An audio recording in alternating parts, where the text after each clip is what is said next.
নমস্কার, আমার নাম মেঘনা দাস। কবি রবীন্দ্রনাথ ঠাকুরের জন্মদিন উপলক্ষে আমার নিবেদন।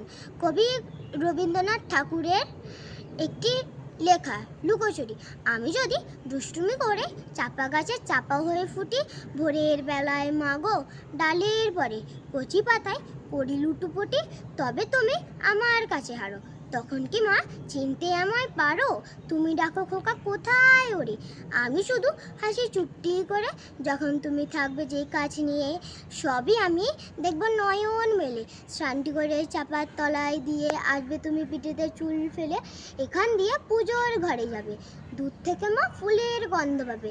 আমি তখন ফুলের খেলা খেলে, দূর থেকে মা পড়ব ভুয়ে ঝরে। তখন তুমি বুঝতে পারবে না সে, তোমার চোখে খোকার ছায়া ভাসে। সন্ধেবেলায় প্রদীপখানি জেলে যখন তুমি যাবে গোয়াল ঘরে, তখন আমি ফুলের খেলা খেলে দূর থেকে মা পড়ব ভুয়ে ঝরে। আবার আমি তোমার খোকা হব, গল্প বলো তোমায় গিয়ে কব। তুমি বলবে দুষ্ট ছিলিস কোথায়, আমি বলবো না সে কথা। নমস্কার।